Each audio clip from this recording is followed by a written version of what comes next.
Dango, hot, fresh Dango, freshest stuff around. Oh yeah? Well, I've eaten Dango in Kimura, so... Well, that stuff takes way longer to make than ours. Oh, really now? Yeah, I mean, they don't even use trains. But how do the trains make it faster? Shut up! Trains are cool! Ladies, gentlemen, and monsters of all ages of the many systems that have been modified from base Rise up into the Sunbreak expansion, only a few of them will have an effect on every single hunt you do, and one of the biggest systems that has gotten an overhaul is that of the Dango itself, your pre-hunt meal, your food. Of course, there is the main change of the addition of hopping skewers, but we also got a number of new kinds of Dango unlockable through the expansion. And so today we'll be going over all of the new stuff, the changes to the system as a whole, and some really good combinations to take advantage of on your average hunt. Starting off then, let's talk about the hopping skewers mechanic. Now in Sunbreak you can choose to enable hopping skewers when purchasing Dango. What this does is grant special bonus effects to your top 2 Dango choices when putting together a meal, listed as being level 4 and level 3 of the specific type. Every skill gets stronger at higher levels, and some of them even get a special bonus effect too. But no matter what, if you try to eat for a skill at a higher level, it will have a lower activation chance than normal. Of course, you can offset this with the Dango tickets, and for the most of the options this will still leave it at either at or close to 100% activation chance. So realistically, as long as you have Dango tickets, you should really be using the hopping skewers for their added bonuses. And on top of that, it's pretty easy to have near infinite Dango tickets too by putting raw meat in your motley mix.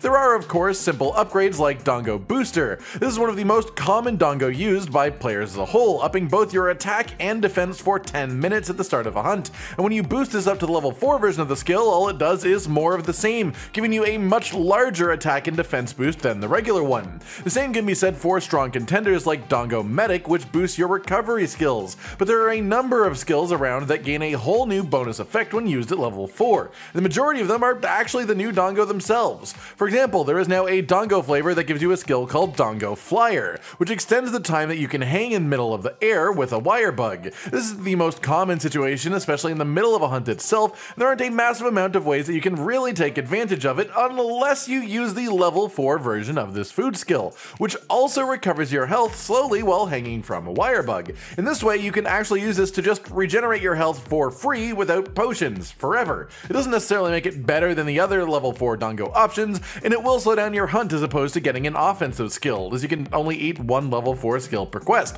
But it makes the system much more interesting to have these as choices that you can make. There are so many options.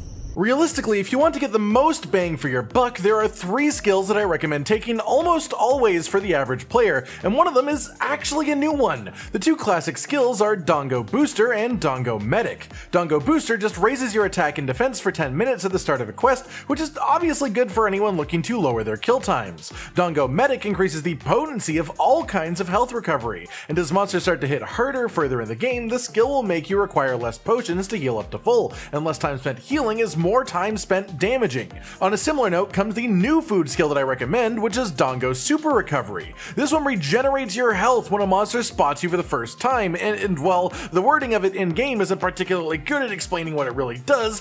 What this is just constant health regen pretty much permanently. At level 1 it regenerates your health quite slowly, but at level 4 this skill really shines, giving you a permanent, quickly ticking health recovery past your own red health. Essentially, this is just permanent healing over time. I tested this thing for 18 minutes on a basil geese to see if it would end at some point, and the only reason I didn't test it longer is a Mizutsune got in the way of it, which of course counts as seeing a new large monster, seeing me for the first time. I would guess the minimum timer on this is then 20 minutes, but it could be even, well, forever upon seeing a monster. Even if it is 20 minutes though, that is enough time to kill pretty much any monster in the game with a proper endgame build. The actual speed that you recover with this Dango skill isn't crazy, but again, it's just free, constant healing, and as I said before, less time spent actively healing is more time spent actively hitting the monster in the face. Things do get much more interesting if you aren't looking for straight up kill time improvements though. There are tons of ways to augment your hunt and make it really funky without actually necessarily making the monster die faster.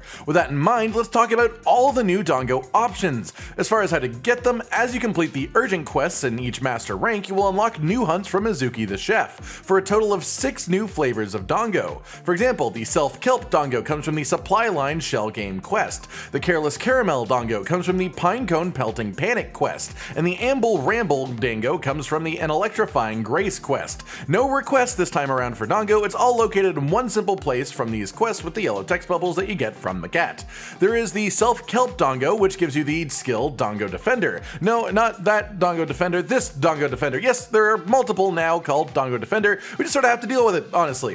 What this one does is after you take a set amount of damage, the next hit that you take will have its damage reduced. Sort of like Divine Blessing, but if it had an activation requirement instead of being random percentage based. At level 4, the only change to this one, that is that it says the reduced damage hit will be greatly reduced rather than just somewhat reduced. After that, we have the Amble Ramble Dango, which gives you the Dango Guard skill, which reduces your damage intake sprinting while sheathed and also during wall running. The higher levels of this food skill simply give a greater version of the base effect, no special bonus thing going on here. Then comes the Careless Caramel flavor for the Dango Driver skill. This one is quite interesting in the way that it can synergize with an armor skill like recovery speed, for example. It increases the amount of recoverable health when you are hit. In other words, it increases the percentage of your health bar that turns red after you are attacked. As a level 4 food skill, it doesn't gain any special effects, but it does increase the amount significantly, to the point that nearly all damage you take from a hit becomes red health. This means if you carry around something like sushi fish or gourmet fish, you can just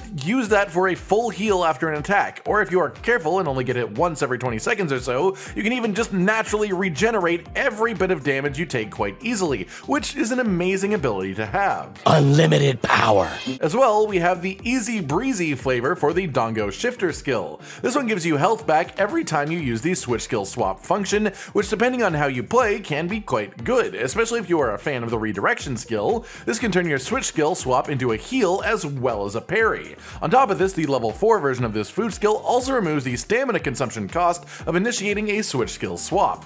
Second to last on the new food front then is the Hide-and-Seek flavor, which gives you the Dango Super Recovery skill. This is the one that I went on loads about earlier, and with good reason, as it is essentially just permanent healing for the cost of nothing but a food skill slot when eating your Dango. Simple as that. And then finally we have the Gooey Chewy flavor for the Dango Flyer skill. This extends the amount of time you are able to stay hanging from a wire bug mid-air, which is interesting, if not particularly applicable to most people mid-hunt. And on top of that, at level 4, it actually gives you some slight health regen while you are hanging mid-air too. This isn't the most groundbreaking thing after all. You don't really use this mechanic just naturally in the majority of hunts, but if you are in a situation where you keep running out of healing on a quest, this is legitimately an infinite source of free healing. Just pop out of the zone, pop on your wire bug, and hang there for a while you heal to full. Whether that makes it worth using over any of the other food skills is mostly up to you, but it sure is an interesting addition to the Dango roster. I'm glad you're here. All in all, most of the new Dango skills are far more interesting than they are actually meta shifting in any way, but it really does flesh out the system and give you options to create what are essentially entirely new playstyles.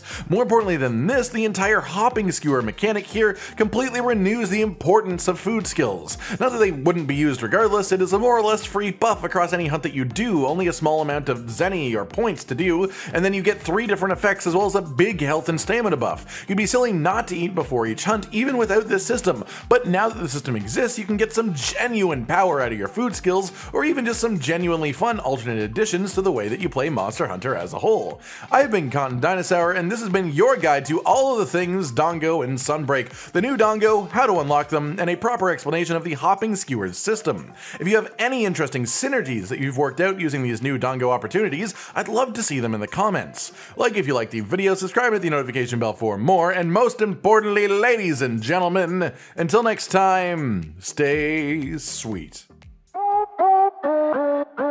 Josh, Cotton, and Hollow with the videos, dropping the humor like a hammer on your tippy toes, bringing entertainment on a daily arrangement to take our insanity and turn it into entertainment. Yes, I said entertainment twice, to reiterate that it is nice to look into your faces on a mostly daily basis when you let us in your homes to make the whole world a stage. Goodbye.